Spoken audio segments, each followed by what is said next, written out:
उस बिल्डिंग में वो हमारा पहला दिन था। थकान की वजह से हम सबका बुरा हाल था। हम लोग सारा सामान सेट करने की कोशिश में ही थे कि तभी दरवाजे की घंटी बजी। दरवाज़ा खोलकर देखा तो सामने एक महिला खड़ी थी। अपना परिचय देते हुए वो बोली, मेरा नाम सरला है, आपके सामने वाले फ्लैट में रहती हूँ। आप नए नए आए हैं, अगर किसी भी चीज़ की ज़रूरत हो तो बेहिचक कहिएगा। मैंने नीचे से ऊपर तक उन्हें देखा। माथे पर लगी गोल बड़ी सी बिंदी, साड़ी का सीधा पल्ला, लंबा कद और भरा बदन उनके अच्छे परिवार से होने का परिचय दे रहा था। कुछ ही देर बाद उनकी काम वाली बाई आई और चाय की केतली के साथ नाश्ते की ट्रे भी रख गई। सचमुच उस समय मुझे बेहद राहत सी महसूस हुई। आज रात का डिनर आप लोग हमारे साथ कीजिए। मेरे मना करने पर भी सरला जी आग्रहपूर्वक बोली, देखिए, आपके लिए मैं कुछ खास तो बना नहीं रही हूँ। जो दाल रोटी हम खाते हैं वही आपको भी खिलाएंगे। रात के खाने पर सरला जी ने कई तरह की स्वादिष्ट पकवानों से मेज सजा दी। राजमा, चावल, दही बड़े, आलू गोभी और न जाने क्या क्या। तो इस खाने को आप दाल रोटी कहती हैं? मैंने मजाकिया स्वर में सरला से पूछा तो वो हंस दी। जवाब उनके पति प्रोफेसर रमाकांत जी ने दिया, आपके बहाने आज मुझे भी अच्छा खाने को मिल गया, वरना सच में दाल रोटी से ही गुजारा करना पड़ता है। लौटते समय सरला जी ने 2 फोल्डिंग पलंग और गद्दे भी भिजवा दिए। हम दोनों पति पत्नी इसके लिए उन्हें मना ही करते रहे, पर उन्होंने हमारी एक नहीं चलने दी। अगली सुबह रवि दफ्तर जाते समय हमारे 15 साल के बेटे शुभम को भी साथ ले गए। स्कूल में दाखिले के साथ नए गैस कनेक्शन, नए फ़ोन कनेक्शन, राशन कार्ड जैसे कई छोटे मोटे काम थे जो वो एक साथ निपटाना चाह रहे थे। ब्रीफकेस लेकर रवि जैसे ही बाहर निकले, सरला जी से भेंट हो गई। उनके हाथ में एक पर्ची थी। रवि को हाथ में देते हुए बोली, भाई साहब, कल रात में आपको अपना टेलीफोन नंबर देना भूल गई थी। जब तक आपको फ़ोन कनेक्शन मिले तब तक आप हमारा फ़ोन इस्तेमाल कर सकते हैं। सरला जी ने 2 दिन में ही हमारे लिए काम वाली बाई और अखबार वाले का इंतज़ाम भी कर दिया। जब घर सेट हो गया तब भी सरला को जब भी समय मिलता आकर हमारे घर बैठ जाती। उन्हें पूरी कॉलोनी के हर एक घर की खबर रहती थी, किसके घर में कौन आ रहा है, किसके घर में कौन जा रहा है।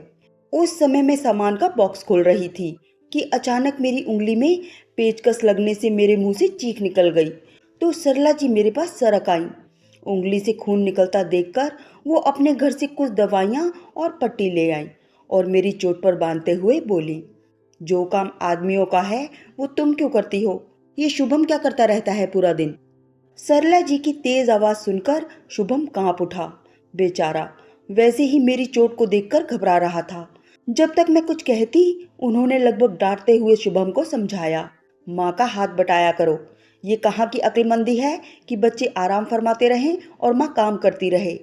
शुभम अपने आंसू दबाता हुआ घर के अंदर चला गया।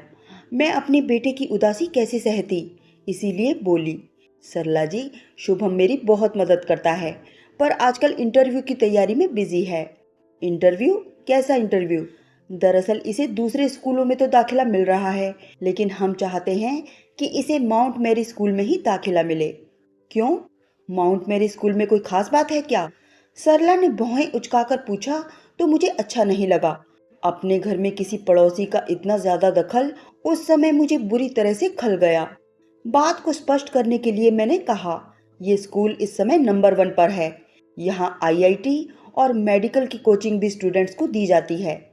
मेरी बात सुनकर सरला बोली, अजी स्कूल के नाम से कुछ नहीं होता, पढ़ने वाले बच्चे कहीं भी पढ़ लेते हैं। ये तो है, फिर भी स्कूल पर काफ़ी कुछ निर्भर करता है। तेज बुद्धि वाले बच्चों को अच्छी सुविधाएं मिले तो वो सफलता की सीढ़ियां चढ़ते चले जाते हैं। मेरे ऐसा कहने पर सरला बोली, लेकिन इतना याद रखना पूनम, इन्हीं स्कूलों के बच्चे ड्रग एडिक्ट भी होते हैं। कुछ तो असामाजिक गतिविधियों में भी भाग लेते देखे गए हैं।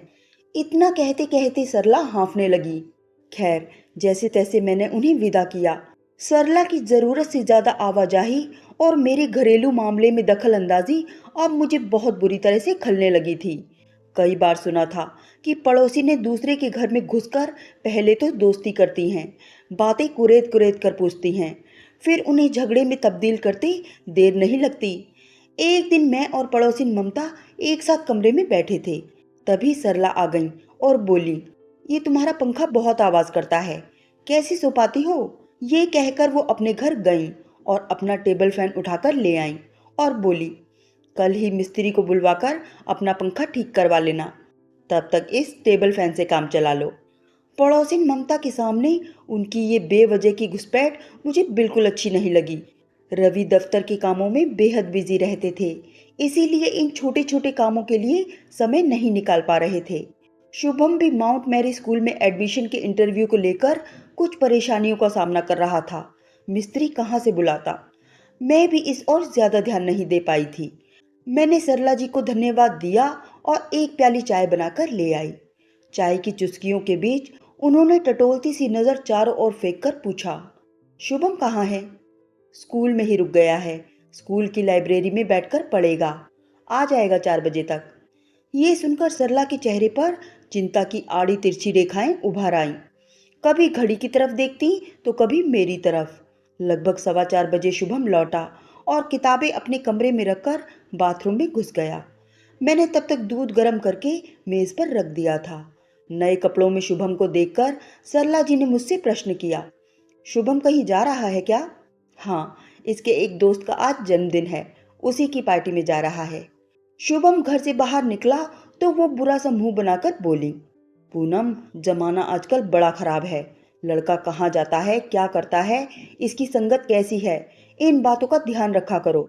अपना बच्चा चाहे बुरा ना हो, लेकिन दूसरे तो बिगाड़ने में देर नहीं करते। ये सुनकर मैं चुप रह गई। सरला की आए दिन की टीका टिप्पणी के कारण शुभम अब उनसे चिढ़ने लगा था। उनके आते ही उठकर चला जाता। मुझे भी उनकी जरूरत से ज्यादा घुसपैठ बिल्कुल अच्छी नहीं लगती थी, लेकिन उनके अपनेपन से भरे स्नेही स्वभाव के कारण मैं विवश हो जाती थी। धीरे धीरे मैंने अपने घर का दरवाजा बंद रखना शुरू कर दिया। घर के अंदर घंटी बंद करने का स्विच और लगवा लिया। अब जब भी दरवाजे पर घंटी बजती, मैं आई होल में से झांकती। अगर सरला होती तो मैं घंटी को कुछ देर के लिए अनसुनी कर देती और ये समझकर कि घर के अंदर कोई नहीं है, वो लौट जाती। अब मुझे काफी राहत सी महसूस होने लगी थी। कई आधे अधूरे काम निबट गए थे, कुछ आराम करने का समय भी मिलने लगा था। शुभम भी अब बहुत खुश रहता था। पढ़ने के बाद जो भी थोड़ा बहुत समय मिलता वो मेरे पास बैठकर बिताता। शाम को जब रवि ऑफिस से लौटते, हम नीचे जाकर बैठ जाते। कुछ नए लोगों से जान पहचान बढ़ी, कुछ नए दोस्त भी बने। उन्हीं दिनों एक नई फिल्म लगी थी। हम दोनों पति पत्नी पिक्चर देखने गए, बरसों बाद।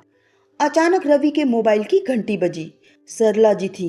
बदहवास परेशान सी बोली, भाई साहब, आप जहां भी हैं जल्दी घर आ जाइए। आपके घर का ताला तोड़कर चोरी करने की कोशिश की गई है। ये सुनकर धक से रह गया दिल। पिक्चर आधे में ही छोड़कर हम घर भागे। दौड़ती भागती मैं घर की सीढ़ियां चढ़ गई। रवि गाड़ी पार्क कर रहे थे। दरवाजे पर ही रमाकांत जी मिल गए। बोले, घबराने की कोई बात नहीं है भाभी जी, हमने चोर को पकड़कर अपने घर में बंद कर रखा है। पुलिस के आते ही उस लड़के को हम उनके हवाले कर देंगे। मैंने बदहवासी में दरवाज़ा खोला। अलमारी खुली हुई थी। कैमरा, वॉकमैन, घड़ी के साथ और भी कई छोटी मोटी चीज़ें थैले में डाल दी गई थी। लॉकर को भी चोर ने हथौड़े से तोड़ने की कोशिश की थी, पर सफल नहीं हो पाया था। एक दिन पहले ही रवि के दोस्त की शादी में पहनने के लिए मैं बैंक से सारे गहने निकलवा कर लाई थी। कुछ नकदी भी घर में पड़ी थी। अगर सरला ने समय पर बचाव न किया होता तो आज अनर्थ ही हो जाता। मैं और रवि कुछ पल बाद जब सरला के घर पहुंचे तो वो उस चोर लड़के को बुरी तरह से पीट रही थी। रमाकांत जी ने पत्नी के चंगुल से उस लड़के को छुड़ाया, फिर बोले, जान से ही मार डालोगी क्या इसे? तब सरला गुस्से में बोली, कमबख्त, पैदा होते ही मर क्यों नहीं गया? कुछ ही देर में पुलिस आ गई और उस लड़के को पकड़कर अपने साथ ले गई। हम सबके चेहरे पर राहत के भाव उभर आए। इसके तुरंत बाद ही पसीने से लथपथ सरला के सीने में तेज दर्द उठा तो सब उन्हें सिटी हॉस्पिटल ले गए। डॉक्टर ने बताया कि हार्ट अटैक है। 3 दिन और 2 रातों के बाद उन्हें होश आया। जिस दिन उन्हें हॉस्पिटल से डिस्चार्ज होना था, हम पति पत्नी सुबह ही हॉस्पिटल पहुंच गए थे। डॉक्टर ने हमें समझाया कि इन्हें हर तरह की टेंशन से दूर रहना होगा। जरा सा भी ब्लड प्रेशर बढ़ा तो दोबारा हार्ट अटैक आ सकता है। रमाकांत जी कुर्सी पर बैठे एकटक अपनी पत्नी को देखे जा रहे थे। अचानक उनका गला भर आया। वे कांपते स्वर में बोले, जिसके दिल में जिंदगी भर का नासूर पड़ रहा हो वो भला टेंशन से कैसे दूर रह सकता है। पूनम जी, जिस लड़के ने आपके घर का ताला तोड़कर चोरी करने की कोशिश की वो हमारा बेटा था। विश्वास नहीं हुआ हमें अपने कानों पर। लोगों को शिक्षित करने वाले रमाकांत जी और पूरे मोहल्ले की हितैषी सरला का बेटा चोर, जो खुद के स्नेह से सबको सींचती रहती हैं, उनका अपना बेटा अपराधी। रमाकांत जी ने बताया, दरअसल सरला ने आप लोगों को कार में बिल्डिंग से बाहर जाते हुए देख लिया था। कोई आधा घंटा भी नहीं बीता होगा जब दूध लेकर लौट रही थीं कि आपके घर का ताला नदारद था और दरवाज़ा अंदर से बंद था। पहले सरला ने सोचा कि शायद आप लोग लौट आए हैं, लेकिन जब अंदर से खटखट की आवाज़ सुनाई दी तो उन्हें शक हुआ। तुरंत उन्होंने धीरे से दरवाज़ा बाहर से बंद कर दिया और चौकीदार को बुला लाई। थोड़ी देर में चौकीदार की मदद से चोर को अपने घर में बंद कर दिया और फोन पर पुलिस को सूचना भी दे दी। हक्के बक्के से हम पति पत्नी कभी एक दूसरे का चेहरा देखते तो कभी रमाकांत जी के चेहरे पर उतरते चढ़ते भावों को पढ़ने की कोशिश करते। शहर के सबसे अच्छे स्कूल माउंट मेरी कॉन्वेंट में हमने अपने बेटे का दाखिला करवाया था। टूटते बिखरते स्वर में रमाकांत जी बताने लगे, इकलौती संतान से हमें भी ढेरों उम्मीदें थीं। यही सोचते थे कि हमारा बेटा भी होनहार निकलेगा, पर वो बुरी संगत में फंस गया। हम दोनों पति पत्नी समझते थे कि वो स्कूल गया है, पर वो स्कूल नहीं, अपने आवारा दोस्तों के पास जाता था। जब स्कूल से शिकायतें आईं तो हमने डांट फटकार शुरू की। मारपीट का सिलसिला चला, पर सब बेकार गया। उसे तो नशे की ऐसी लत लगी कि पहले अपने घर से पैसे चुराता था, फिर पड़ोसियों के घरों में चोरी करने लगा। लोग हमसे शिकायतें करने लगे तो हमने साफ शब्दों में सबसे कह दिया कि ऐसी नालायक औलाद से हमारा कोई रिश्ता नहीं है। रमाकांत जी की बात सुनकर अचानक मुझे याद आया वो दिन जब सरला जी ने स्कूल के मुद्दे को छेड़कर मुझसे कितनी बहस की थी। मेरे शुभम में शायद वो अपने बेटे की छवि देखती होंगी, तभी तो समय असमय आकर सलाह मशवरा दे जाती थी। ये सोचते ही मेरी आंखों की कोर से टप टप आंसू बहने लगे। सरला जी की ताकने झांकने की आदत से मैं कितना परेशान रहती थी।